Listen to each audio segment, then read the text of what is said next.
sini 3 pohon pembina di sini.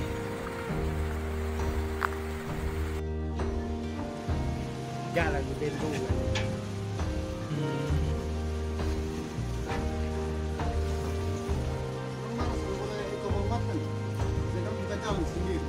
Lewat Kalimantan.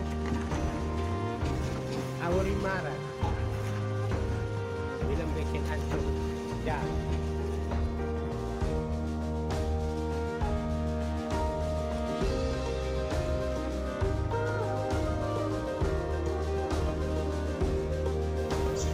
Assalamualaikum warahmatullahi wabarakatuh. Saya Fatmawati, Sri Kandi Api Indonesia akan mengantarkan ibu bapak semua dalam seri Api World Bee Day Podcast yang sangat luar biasa bersama dengan orang-orang yang luar biasa.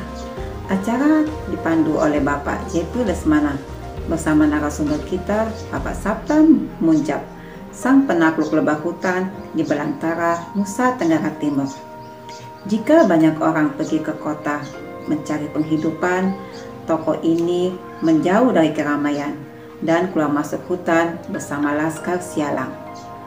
Mari kita simak bersama diskusi dengan Bapak Sabta Munjab dipandu Bapak Jeffrey Lesmana. Salam Api Indonesia. Wassalamualaikum warahmatullahi wabarakatuh. Warahmatullahi wabarakatuh. Waalaikumsalam warahmatullahi Selamat pagi Pak Sabta. Ya Pak Zeri, selamat pagi. Ya, juga kepada teman-teman pemirsa. Ini lanjutan series World Bee Day yang dilakukan oleh Asosiasi Lebah Indonesia. Tamu kita pagi ini adalah Pak Sabta Munjab. Nah, mungkin buat teman-teman yang bergerak di bidang perlebahan, sebagian sudah kenal, tapi sebagian lagi mungkin belum kenal. Banyak yang belum kenal. Pak Sabta, tak kenal maka tak sayang.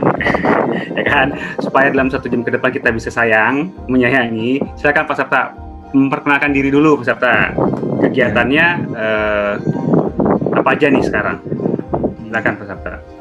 Ya, assalamualaikum warahmatullahi wabarakatuh. Selamat siang semua, bapak-bapak, ibu-ibu. Saya lagi perkenalkan, saya Sabta Munjab. Saya lahir asli Lamongan. Saya masih muda, lahir 87. Terus pendidikan saya hanya sampai SMA. Ya apa? Saya dari Lamongan itu sebenarnya merantau ke Jepara, cuma punya istri kerja di sini jadi pindah ke NTT, Pak. Oh. Oke. Iya, Pak. Pak, Lamongan tuh biasanya yang kita kenal tuh soto Lamongan, Pak. Ini kenapa bisa main ke lebah nih, Pak? Gimana ceritanya nih, Pak? Awalnya sebenarnya apa ya, Pak? Saya kan sebenarnya masih baru. Awalnya tidak sengaja. Saya sebenarnya itu punya warung juga, warung Lamongan pecel lele itu. Di Jepara, cuma saya menikah, istri saya juga asli Lamongan sih. Cuma ditugaskan Kementerian dari Jakarta, ditugaskan di pedalaman NTT. Nah, saya nemenin istri saya sebagai bidan pedalaman hutan NTT. Nah, kok pas di tempat kerja itu kok saya pertama kali kok namu di orang di Sugui Madu. Itu Pak ceritanya. Nah, saya tanya ini madu asli atau tidak gitu. Ternyata kok di sini pusatnya madu cuma jarang laku gitu, Pak. Jadi saya coba awalnya saya diajak panen, Pak, malam-malam hari dengan teman-teman. Ternyata kok asik, unik. Saya juga hobi tuh, Pak, bolang berpetualang. Jadi ya sambil menyelam minum air, nemenin istri sambil ikut panen lebah gitu, Pak. Awalnya. Itu Pak, Bapak tinggal di NTT di kota apa nih? Saya tinggal di Kupang. Kupang. Cuma istri tugas di daerah Angfoang, Pak, dekat perbatasan. Perbatasan dengan Timor Leste. Perbatasan Timor Leste. Perbatasan Timor Leste, Pak.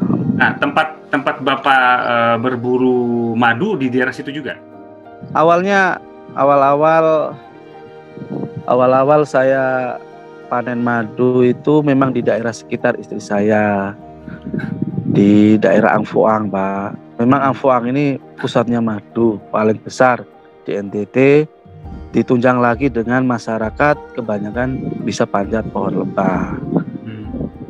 Cuma selama ini kan kayak lahan tidur, belum terlalu dimanfaatkan, Pak. Nah, terus saya coba itu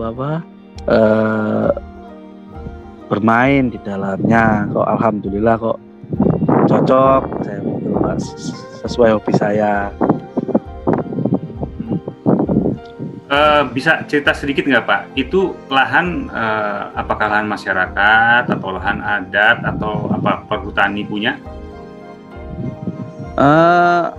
Kalau sesuai dengan saya amati selama ini, Pak, ini gimana ya? Kalau lebahnya ini, pohon lebahnya itu tumpang tindih.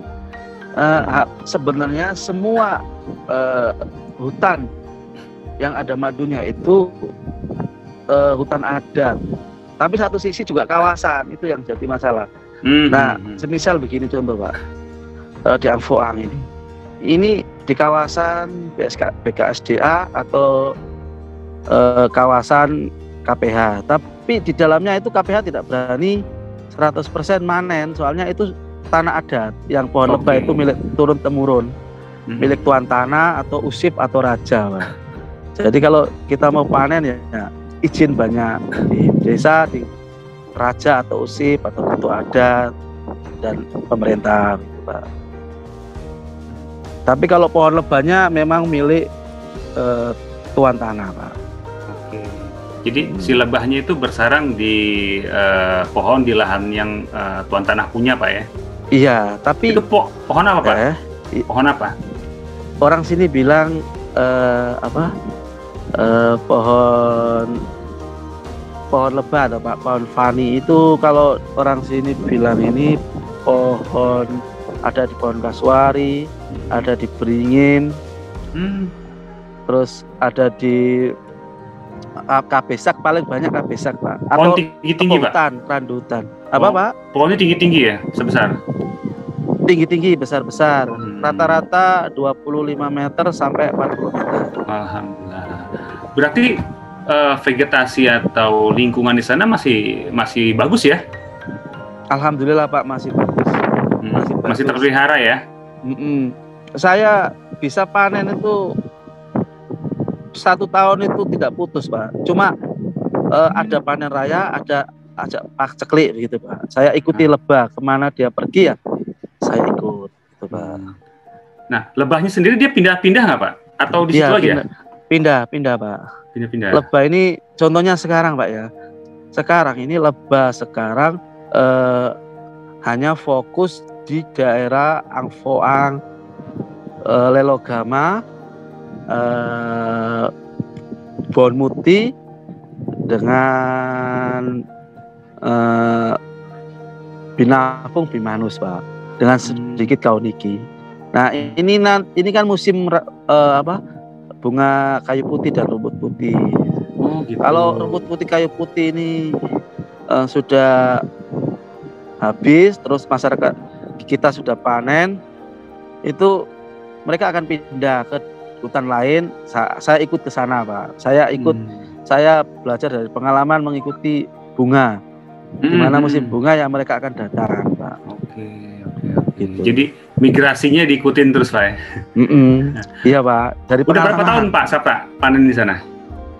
Saya panen di sini ini mulai tahun baru, Pak, 2016.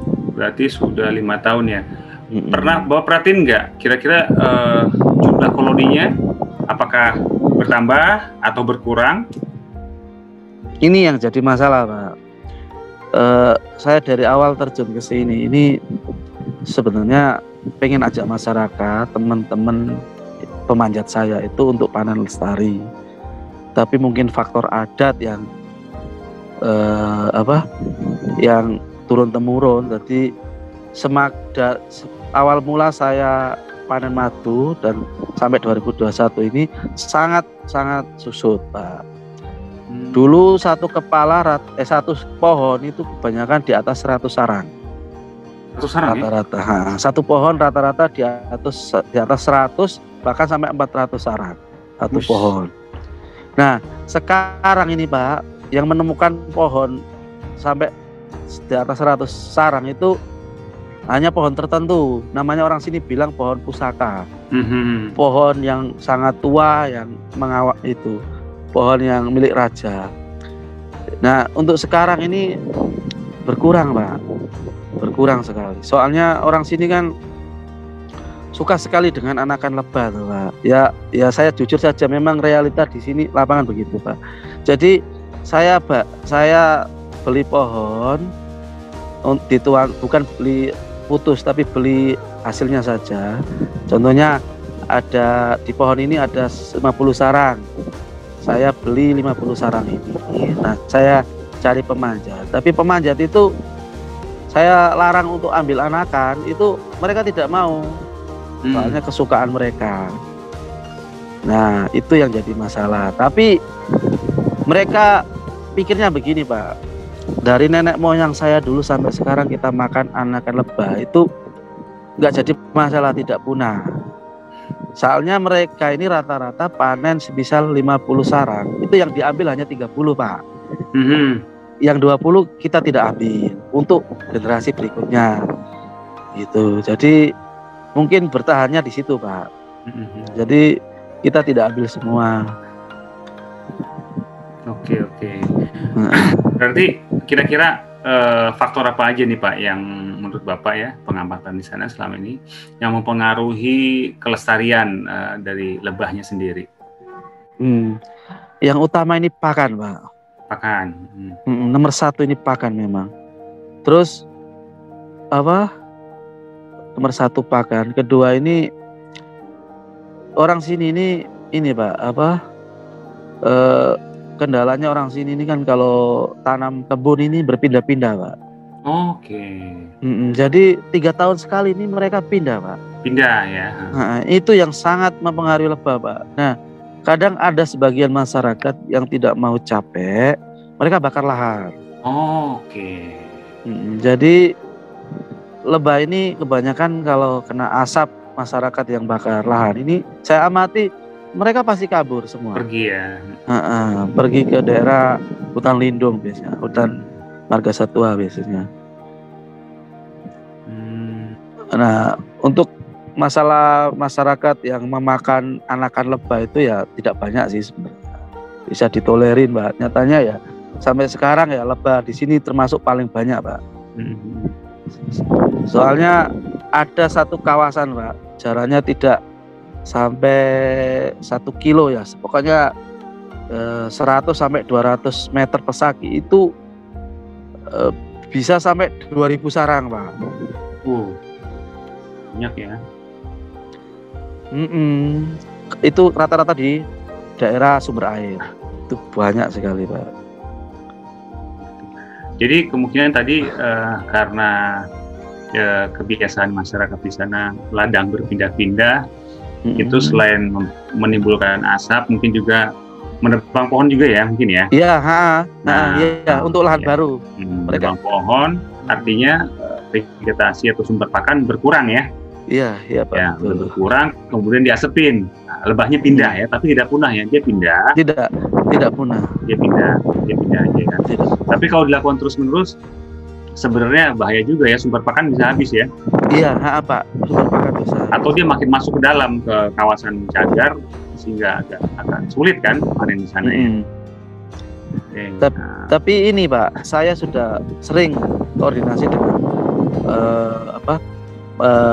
usif atau raja atau kepala suku dengan pemerintah desa itu gimana caranya kalau lahan boleh berpindah-pindah, tapi pakan lebah ini jangan ditebang. Contohnya kayu putih ini, Pak. yang utama. Ini usahakan jangan ditebang atau dibakar, hanya semak-semaknya saja. Gitu. Ini sudah mulai banyak yang sadar, Pak. Soalnya mereka bandingkan 5 tahun yang lalu dengan sekarang memang lebah sangat berkurang. Tapi masih banyak, Pak. Meskipun berkurang, tapi masih banyak. Masih ribuan pohon. Sumber vegetasi utama apa, Pak? Kayu putih ya di sana? Di sini sumber utama kayu putih, Pak. Kalau saya panen melimpah itu kayu putih, Pak. Kayu putih yang paling melimpah. Oke. Kalau kayu putih sendiri, selain bermanfaat bunganya untuk nektar lebah, manfaat apa yang bisa diambil oleh masyarakat sekitar?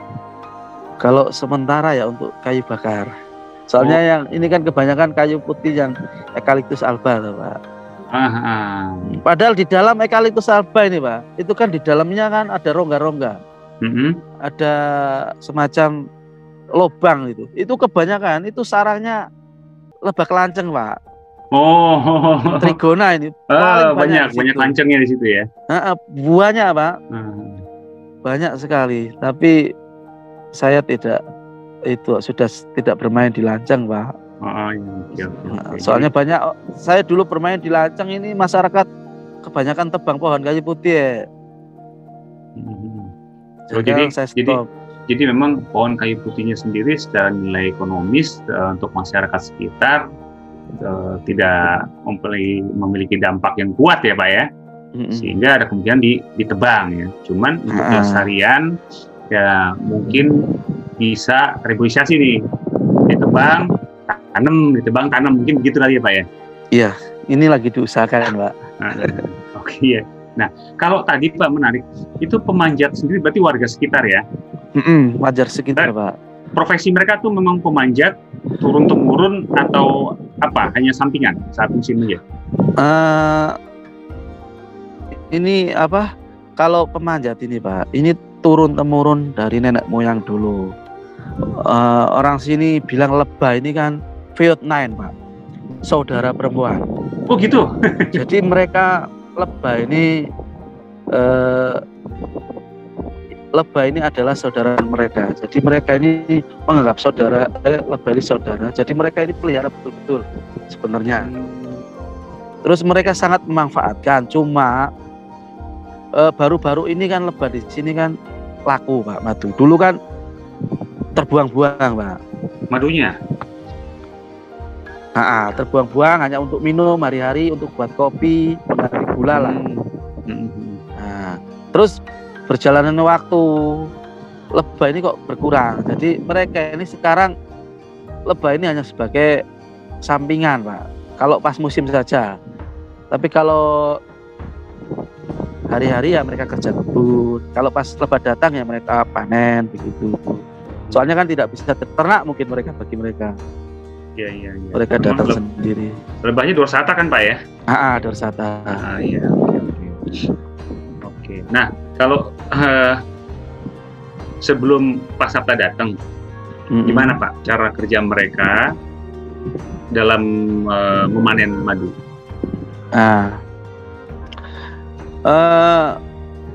Dulu sebelum saya datang itu dengan sekarang itu hanya tidak terlalu beda, Pak, semuanya. Cuma dulu hanya kendalanya kan madu tidak terlalu laku, beda dengan sekarang. Terus masalah cara panen mereka itu sama seperti zaman nenek moyang mereka. Sebelum mengadakan panen itu sebenarnya sebelum panen ini, Pak, ini masyarakat ini satu kampung membuat ritual namanya doa adat. Oh gitu. Jadi saudara perempuan mereka sudah datang V9. Jadi mereka membuat rasa syukur, mengundang semua tetua adat, pemilik pohon lebah dengan orang panjat dan masyarakat untuk syukuran. Biasanya mereka potong babi atau potong kambing atau sapi atau kuda atau apa gitu, Pak, untuk mengucapkan rasa syukur dan memulai panen. Nah, terus nanti kalau pas waktu panen di bawah pohon juga masih lagi, Pak, mereka memotong ayam. Oh gitu. Untuk sebagai persembahan persembahan leluhur mereka gitu. Nah terus sampai sekarang ya kita panen di sini rata-rata malam hari, Pak. Malam hari dari dulu sampai sekarang. Cuma bedanya saya lebih menjaga keselamatan. Soalnya terus terang Pak, saya sudah kerja padu di sini nih, sudah 3 pemanjat saya jatuh. Oh. Ada yang meninggal, ada yang luka. Makanya sekarang lebih menjaga keselamatan, pakai safety, Pak. Ya. Kalau dulu ini begini, Pak, terus terang ya, Pak, di lapangan dulu, Pak, sebelum manjat pohon malam hari sudah tidak pakai safety, sudah apa adanya, bahkan hanya pakai celana, tidak pakai baju. Kebal ya. Nah, lebih parahnya Pak, sebelum mereka panjat, mereka minum minuman keras dulu. Adat di sini kan. Di sini kan ada. Kalau tidak minum, mereka tidak naik. Adat mereka di situ. Nah, berjalannya waktu saya minta maaf, saya Muslim, jadi ya ini adat memang, tapi ya kita kurangi. Jadi sekarang untuk minuman keras sebelum manjat saya larang. Terus soalnya adat ya Pak, gimana ya Pak. Nah terus sekarang kalau manjat harus pakai safety dulu. Gitu. Sebenarnya mereka tidak nyaman Pak pakai safety, soalnya mereka nggak leluasa di atas kan. Oh, menghalangi gerak kali ya. Katanya begitu, tapi ya harus paksa soalnya memang untuk keselamatan. Iya.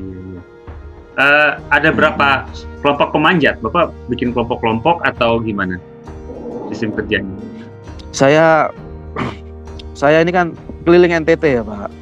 Saya ke Angfoang, saya ke Rote, saya ke TTS, TTU, sampai perbatasan Timor Leste, sampai saya perbatasan Australia juga Pak. Jadi saya satu desa itu buat kelompok Pak. Nah, satu kelompok ini terdiri dari kepala suku yang pemimpinnya kelompok, dengan masyarakat pemanjat, dengan masyarakat yang bantu-bantu lain. Kalau saya hitung Pak, itu bisa sampai kelompok ini di atas 50 sampai ratusan Pak. Itu kelompoknya atau individunya Pak? Kelompoknya Pak, individu bisa ribuan Pak. Wis, mantap. Soalnya Pak, terus terang Pak, hampir seluruh NTT itu ada lebah. Entah itu di Alor Pak, entah itu di Flores Pak, entah itu di Rote, entah itu di Semau, entah itu pokoknya di pulau-pulau NTT itu rata-rata ada pohon lebah, ada habis wisatanya. Cuma yang jadi kendala pemanjat. Nah, gimana tuh? Nah, kalau di Angfoang, di daerah istri saya pas ke tempat tugas ini memang daerahnya ini memang dari dulu terkenal pemanjat. Pemanjat. Jadi kita tidak susah kalau di Angfoang ini cari pemanjat yang kita bayar atau bagi hasil, itu kita tidak usah cari. Soalnya anak muda di sini masih kecil Jun, bisa berani panjat pohon di sekitar 40 meter. Anak kecil, anak SD juga siap berani. Jadi tapi kita tidak pakai yang kecil, biasanya di atas 20 kita pakai Pak. Nah, tapi yang di daerah lain Pak, yang daerah lain contohnya yang di Rote atau di Alor atau di Semau, itu kita kesusahan dari pemanjat. Jadi kita datangkan dari Angfoang. Angfoang itu orang sangat terkenal panjat Pak. Angfoang. Makanya madunya banyak ya, gara-gara pemanjatnya juga banyak. Tapi kalau yang di Alor, di Flores, itu kan pemanjatnya sedikit. Makanya belum terlalu diekspos. Padahal di tempat lain ketersediaan lebah atau madunya sama banyak ya seperti di Angfoang. Sama Pak, tapi lebih paling banyak memang selama ini saya kerja ini terjun ini panen ini di Angfuang paling banyak. Tapi kalau saya buka terang-terangan ya di Alor itu juga banyak, Pak. Tapi belum kita panen juga tidak bisa maksimal soalnya bawa pemanjat dari sini tuh, Pak. Oh iya. Dan kita harus nyebrang pulau. Jadi kalau maksimal kayak saya sekarang ini 1 bulan di hutan terus, hanya hari Minggu beli bekal, kita bisa panen terus. Soalnya pemanjat banyak. Tapi kalau di Rote kemarin saya panen di Rote itu ya susah cari pemanjat. Pak Sabta udah kayak Bang Toib ya, nggak pulang-pulang ya kalau lagi panen ya. Nah, Oke, Pak. Oke. Sekarang begini Pak, ternyata memang di sana madu itu bukan merupakan sumber pendapatan mungkin ya, artinya nilai ekonomisnya belum nih, sehingga masyarakat belum namanya belum sadar mungkin potensi ekonominya bahwa menjadi profesi kita sebagai pemanjat ini bisa menaikkan taraf ekonomi masyarakat sekitar, ya kan, jika itu dilakukan dengan tadi Bapak bilang lestari dengan profesional ya, dengan menggunakan safety ya kan, safety tools peralatan. Nah ini mungkin PR-nya nih ya, PR-nya kita lah, PR kita penerbangan Indonesia mungkin bahwa itu yang perlu memang diperkenalkan lah sosialisasi ke masyarakat bahwa ini bisa dapat penghasilan tambahan. Nah sebelum itu kan berarti masyarakat harus diyakinkan dulu nih bahwa mungkin dulu nggak tertarik karena nggak bisa jual. Nah sekarang mekanisme penjualannya gimana Pak? Begini Pak, ini kan sekarang mekanisme yang saya jalankan itu ada 2 Pak. 1 itu saya ajak cari orang untuk potong. Contohnya begini Pak, saya beli pohon di Raja atau Usim. Nah ini saya beli tapi kamu yang panjat biar saya di bawah. Nah, terus saya juga cari orang untuk pikul madu dari lokasi ke jalan. Terus nanti saya ajak untuk peras madu, packing madu. Itu yang sisi yang saya beli pohon yang bayar orang. Tapi sisi lain juga ada begini Pak, kamu punya pohon, saya tidak usah beli pohon kamu, tapi kamu panen sendiri biar untukmu lebih banyak. Tapi saya tunggu di bawah, begitu Pak. Agar kamu menjaga pohon ini, agar kamu tahu nilai ekonomisnya. Jadi ada 2 Pak. Kadang masyarakat yang kelihatan kurang mampu itu saya suruh potong sendiri. Sampai bawah saya timbang Pak. Dengan sarang-sarangnya. Itu baru saya beli. Tapi kalau yang tuan tanah yang pohonnya banyak Pak, itu saya beli Pak. Itu saya yang untung banyak. Soalnya kan saya beli pohonnya, terus saya panen sendiri, saya bayar pemanjat sendiri, bayar orang pikul sendiri itu Pak. Jadi saya itu sebenarnya lebih untung. Cuma saya tidak mau memonopoli, jadi ya masyarakat kadang saya sarankan itu. Yang penting hasilnya saya jualkan. Oke. Penjualan selama ini gimana Pak? Lancar Pak? Alhamdulillah Pak, untuk penjualan lancar. Malah kurang-kurang Pak, soalnya kita mengutamakan kualitas Pak. Saya tidak pernah keluar hutan gara-gara saya menjaga kualitas Pak. Saya tidak mau saya tidak mau panen kalau saya tidak di bawah pohon, tahu betul dengan mata saya sendiri Pak. Jadi saya menjaga nomor 1 kualitas Pak. Untuk penjualan sekarang alhamdulillah, malah saya diajak kerjasama dengan beberapa instansi kayak kehutanan, KPH atau apa, untuk gimana lahan tidur ini bisa dimanfaatkan betul-betul. Jadi saya alhamdulillah bisa serap lah, hampir ya masih meningkat terus, soalnya kebutuhan saya lebih banyak daripada produksi sekarang, alhamdulillah. Bapak jual kemana Pak hasil panen? Beberapa yang utama ini ke PT Kembang Joyo milik Pak Ustadi, guru dan bos saya. Terus teman-teman yang sebelum saya kirim ke Pak Ustadi ke Kembang Joyo itu pelanggaran saya lama itu masih aktif. Dengan kalau permintaan Pak Ustadi sudah penuh, sudah tidak butuh, saya malah kirim ke Sumatera kadang-kadang Pak. Oh gitu.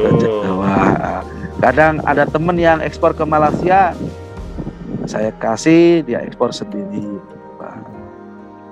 Berarti dalam penjualan hasil panen madu nggak ada kendala Pak ya? Malah kurang ya? Alhamdulillah untuk sekarang tidak ada kendala Pak. Hanya kita menjaga kualitas betul-betul. Jadi alhamdulillah untuk penjualan untuk saya untuk saat ini tidak ada kendala. Cuma malah setelah badai ini Pak susah madu. Malah sekarang susahnya ini madunya Pak. Sekarang badai kemarin Pak. Gempa ya itu. Badai kemarin Saroja ini Pak hampir 70% pohon besar tumbang Pak. Oke. Jadi kita mulai start lagi tidak banyak Pak. Hanya kemarin panen ini hanya 30 sarang, 40 sarang satu pohon. Kadang hanya 20. Itu kita panen pelan-pelan. Tapi tidak sebanyak tahun lalu, Pak. Oh gitu. Setahun berapa kali panen, Pak? Kalau saya, Pak, saya ini kan keliling, Pak. Jadi begini, Pak. Musim panen raya NTT ini bunga kayu putih dan rumput putih itu bulan 6 dan 7, bulan Juni, Juli. Itu panen raya.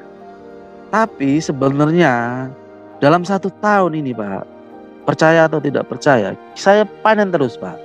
Contohnya Pak, sekarang saya memang sekarang di seluruh NTT ini kayaknya bulan 6, 7 ini panen. Tapi saya fokuskan di Angfoang, soalnya paling banyak.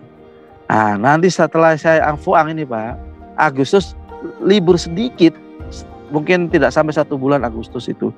Saya sudah ikuti lomba ini pindah di daerah Camplong, daerah Bipolo, sebagian daerah Molo, sebagian daerah Fatuleu Barat. Itu saya panen di sana. Itu bunganya sakura atau gamel atau rambutan. Nah, itu. Terus setelah itu sambung lagi Pak, bulan Oktober September itu bunga kusambi Pak.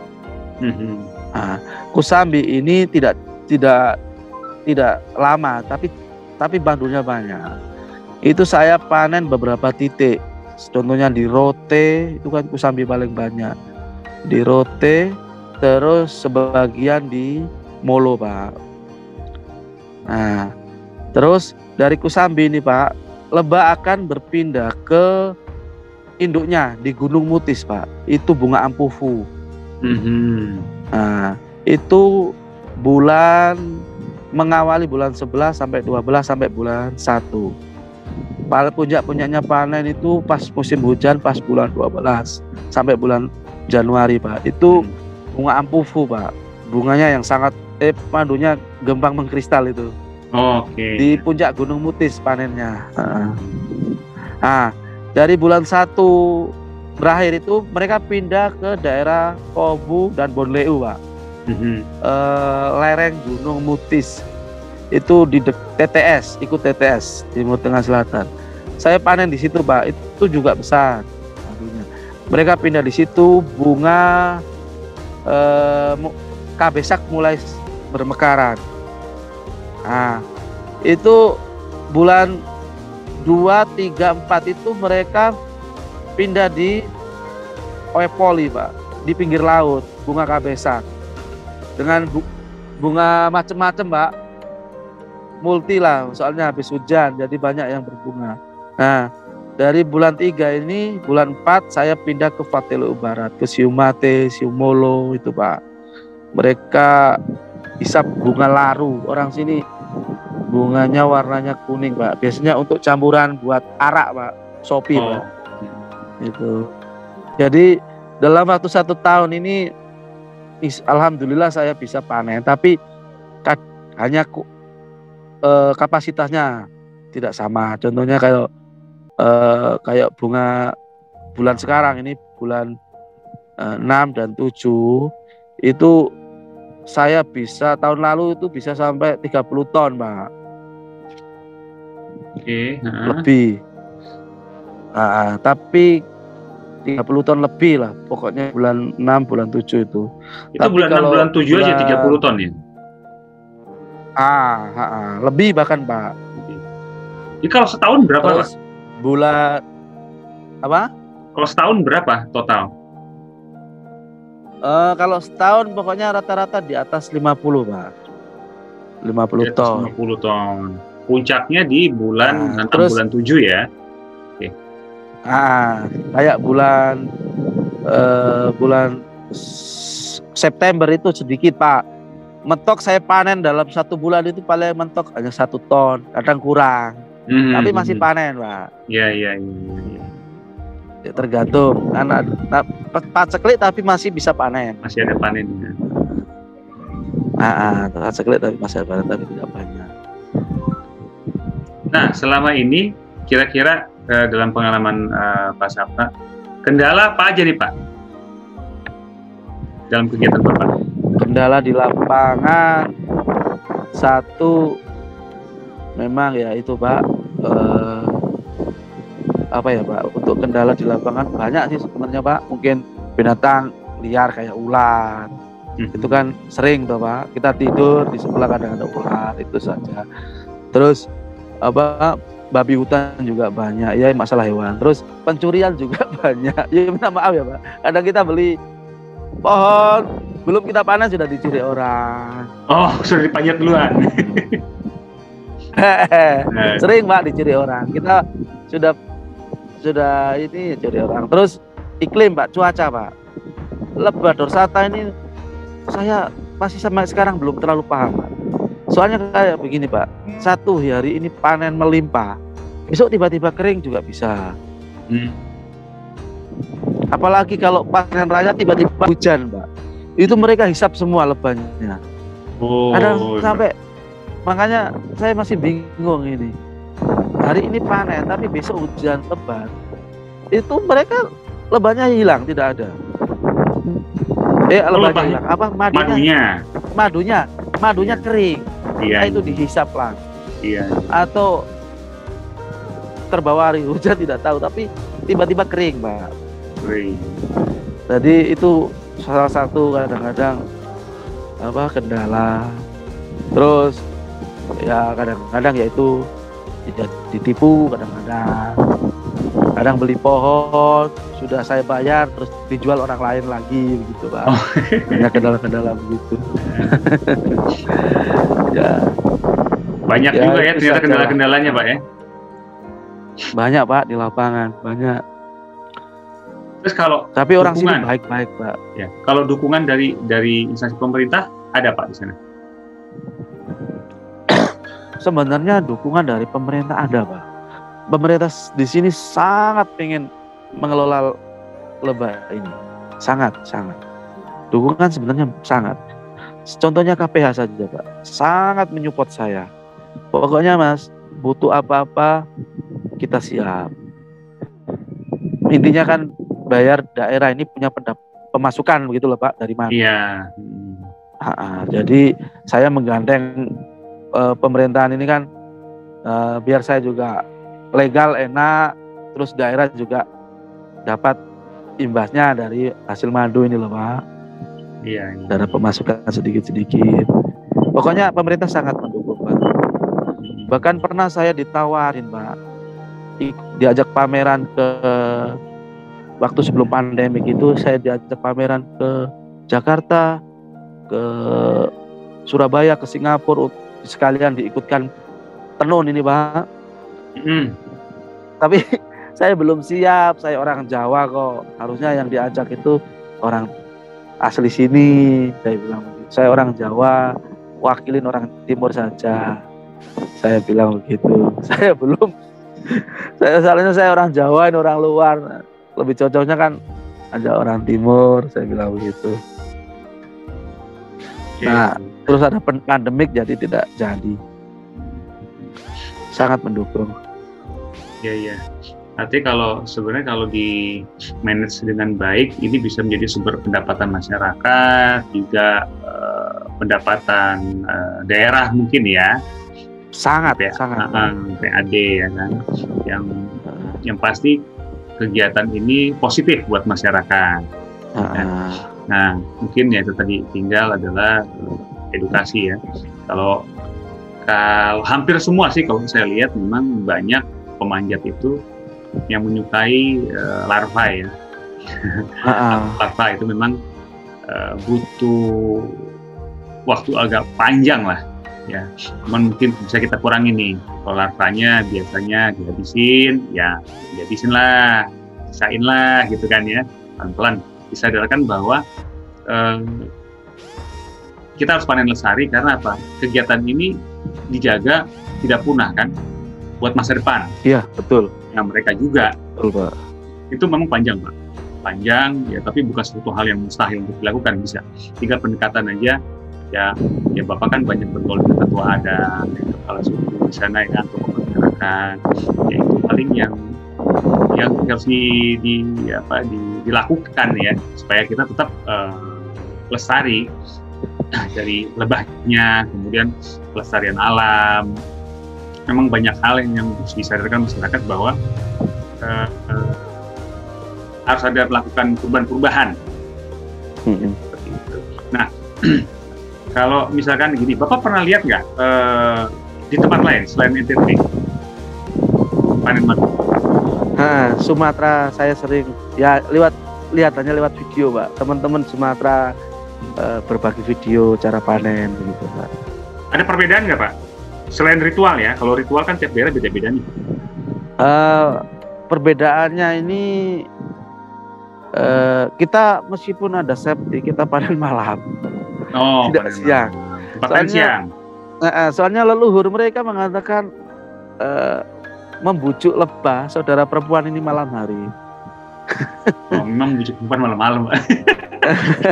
Jadi mereka hanya waktu siang, Pak, dan malam itu saja. Panennya sama sih, cuma di sini kayaknya kearifan lokalnya itu mereka tidak menghabiskan semua pohon lebah, sarangnya. Jadi kalau semisal ada 50 sarang, jadi kita yang ambil hanya 30 sampai 35 sarang, Pak. Yang lain disisakan. Kita tidak ganggu, itu rata-rata begitu, Pak. Iya. Oke. Jadi memang karakternya perbedaannya adalah waktunya, juga cara panennya.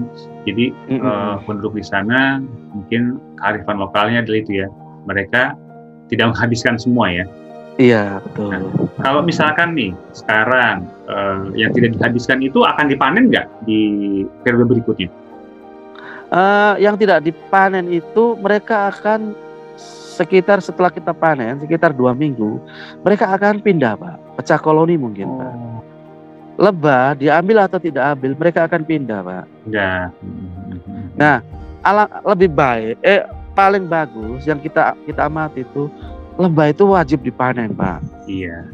Soalnya begini, Pak, sarang yang kalau kita tidak panen mereka menggantung di tangkai pohon, mereka akan mengganggu, lebah akan datang lagi.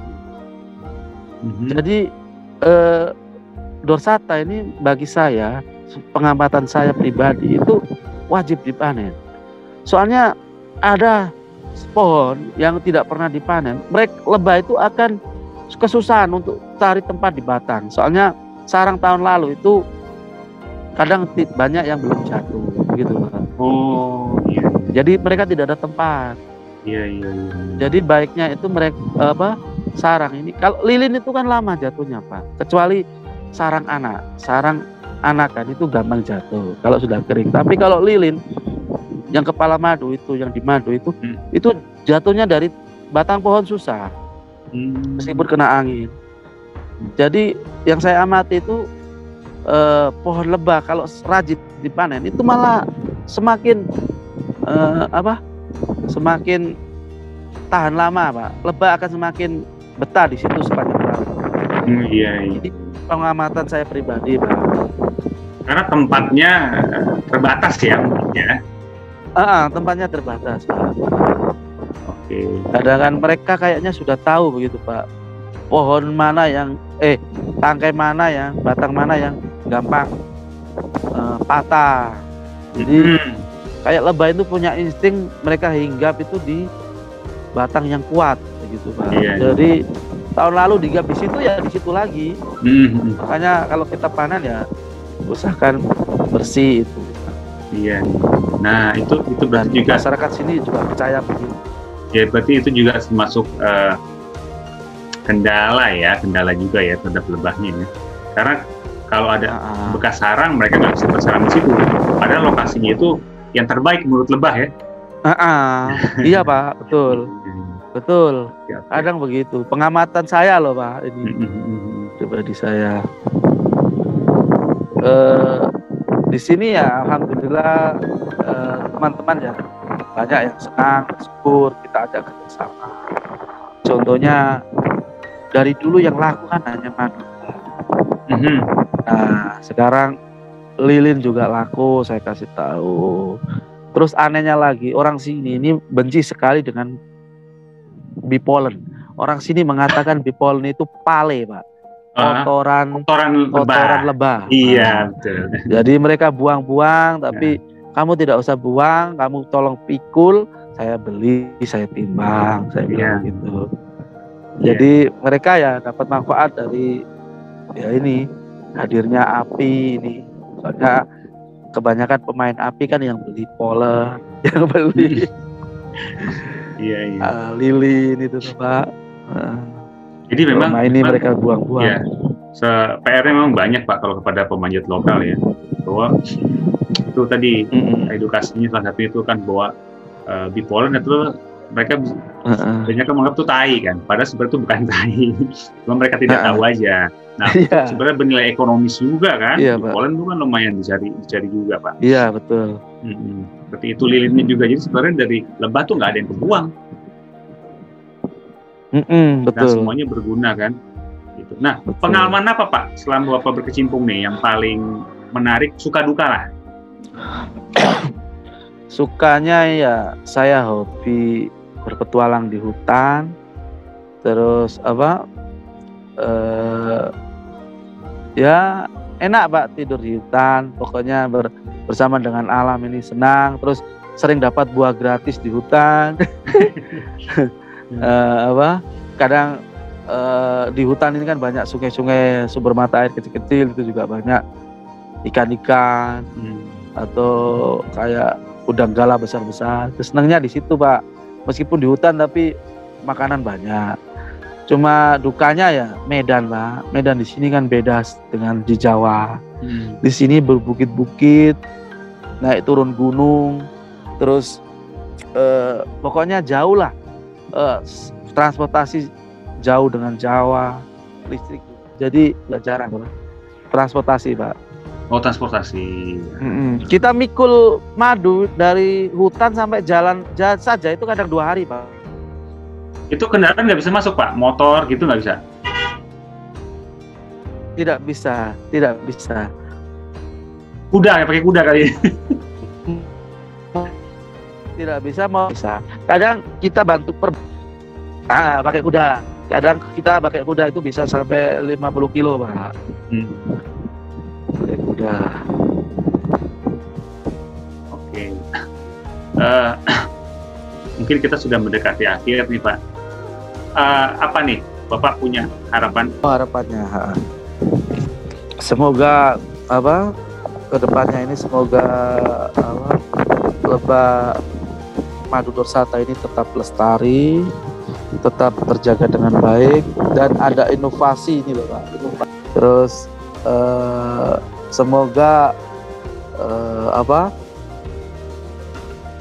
pemerintah sadar kalau lebah ini butuh pakan, jadi harapannya pakan lebah ini tidak sampai digantikan dengan pabrik-pabrik gitu loh, Pak. Jadi masyarakat di sini juga sudah mulai sadar bahwa lebah ini penting Jadi harapannya semoga tetap lestari, terus bermanfaat bagi masyarakat sekitar, ini yang utama, Pak. Soalnya saya kerja ini dengan penduduk lokal, wajib. Orang luar itu jarang, Pak. Karena lembah ini bisa bermanfaat untuk masyarakat lokal. Itu harapan saya, Pak. Semoga lembah Dorsata ini tidak punah, tetap lestari, dan pakan ini tetap ada terus, itu Pak. Oke. Koloni serana di sini sangat melimpah, Pak. Oh gitu. Untuk koloni di alam itu sangat melimpah. Kalau diternakan atau dibudidayakan kayaknya sangat potensial, Pak. Soalnya apa ya? Di pinggir kali itu rata-rata di lubang-lubang tanah itu hampir ada puluhan sarang serana, Pak. Bahkan jaraknya tidak jauh, Pak. 1 sampai 5 meter itu ada satu sarang serana. Ada 10 meter hanya ada sarang serana liar. Itu belum ada yang panen, Pak? Banyak Belum sekali. dipanen? Serana udah Trigona panen? juga banyak sekali. Sebagian masyarakat panen. Tapi mereka ini kan begini, Pak. Lebah, orang sini bilang suka lebah dorsata, lebah pohon. Bahkan satu sarang kan bisa 15 kilo, Pak, 10 kilo. Iya, iya, betul. Nah, kalau madu lobang kan orang sini bilang hanya 2 botol, 1 botol. Iya. Ke depan ini, Pak, saya berharap, saya pengen sekali untuk ternak, tapi saya kan belum terlalu banyak ilmu. Kalau koloni, Pak, saya jamin terlalu banyak untuk koloni serana, terlalu banyak dan terlalu mudah diambil. Soalnya di dalam tanah rata-rata, di dalam lubang batu, lubang tanah itu banyak sekali sarang serana. Ya, ya. Tidak berdekatan, Pak, tidak terlalu jauh, berdekatan. Oke, berarti ini Pak Didik, ini PR API nih. Tadi kalau saya lihat ya, coba satu adalah untuk pemanjat dorsata itu bisa mungkin diselenggarakan training lah ya, training untuk pemanjat di setiap lokal yang ada, sehingga tidak tergantung oleh pemanjat dari Apuang ya, Pak Sabta ya. Tuh, kemudian tadi ternak serana. Nah, karena kan lokasinya pindah-pindah, saat dia dorsata pindah, sebenarnya serana walaupun sedikit, dia sebenarnya bisa menggantikan produksi dari madu. Ya, kalau serananya bisa diternak. Nah, ini PR nih. Jadi kedepannya mungkin perlu ada juga pelatihan untuk masyarakat sekitar nih Pak Didik. Mungkin dari API bisa menilai ya, menjembatani pelatihan budidaya serana untuk masyarakat di NTT. Sayang kan kalau sumber dayanya ada, tapi kita tidak bisa maksimal pemanfaatannya. Tuh. Ya, kalau dipelihara dengan baik, dimensi dengan baik, ya mungkin satu kotak dapat 1-2 botol, lebih baik daripada tidak ada. Kan saat kosong dorsata kita bisa panen serana. Itu mungkin ya Pak Didik, Pak Sabta ya. Pak Sabta gimana? Ada yang mau disampaikan lagi? Kalau trigona ya Pak Sabta? Gimana Pak Didik? Kalau trigona di sana bagaimana Pak Sabta? Kalau Pak? Trigona banyak juga. Kelanceng gimana kelanceng? Kelanceng trigona banyak, Pak. Tapi yang jenis Levicep atau apa itu, Pak? Itu banyak sekali, Pak. Itu rata-rata mereka bersarang di kayu putih yang sudah lapuk, Pak. Saya kemarin nyoba ternak lanceng 10 kotak ke 12 kotak, tapi saya tinggal ke Jawa malah banyak semut, banyak banyak hama, jadi mereka kabur semua, Pak. Iya. Ada 1 atau 2 nanti habis sini saya foto videoin. Itu jenis apa? Levicep atau kayaknya. Banyak potensi untuk lanceng ini, banyak sekali, dan malah kelanceng ini belum pernah ada yang ternak, Pak. Kalau serana ada satu daerah kayak di Semau, mereka ternak memang, tapi di Angfoang mereka tidak. Saya sudah bertanya atau kurang disosialisasi atau gimana. Jadi mereka kayak malas, Pak. Ya tipikal Pak itu Pak, bukan cuma di sana. Maka kalau memang yang banyaknya dorsata, ngapain mereka melihara yang lain, gitu kan? Nah, Ya, itu loh, Pak. memang seperti itu, Pak, kendalanya. Tapi tinggal Ah. paling kita bikin kesadaran aja bahwa kalau dorsata itu kan ada siklus. Selama siklus itu kosong, sebenarnya kita bisa isi dengan yang lebah ternak. Apakah serangan, Betul, ayatan, itu yang apakah lanceng. Nah, mungkin itu aja. Sehingga memang masyarakat di sana kita edukasi bahwa ini tidak putus nih sebenarnya produksi madu jika dilakukan ternak lebah. Gitu. Betul. Ya mungkin begitu ya Pak Sabta, kali ini pembicaraan kita di DJ Pak Didi ya. Saya rasa, atau Pak Sabta ada yang mau sampaikan lagi nggak? Oke, ya siap Pak, semangat terus Pak. Ya, Makasih Pak, terima kasih. Pak Sabta menjawab atas bincang-bincang kita. Makasih Pak, terima kasih. Ini semoga pemirsa, pendengar semua bisa mendapatkan manfaat dari obrolan kita. Ini obrolan kita obrolan ringan aja Pak ya. Semoga berfaedah, bermanfaat untuk kita semua. Terima kasih Pak Sabta. Maju terus perlebaran Indonesia. Amin. Assalamualaikum warahmatullahi wabarakatuh. Waalaikumsalam. Waalaikumsalam. Terima kasih Pak Waalaikumsalam Sipri, Pak warahmatullahi Sabta. Terima kasih Pak Sepri, Pak Didik, terima kasih. Ya.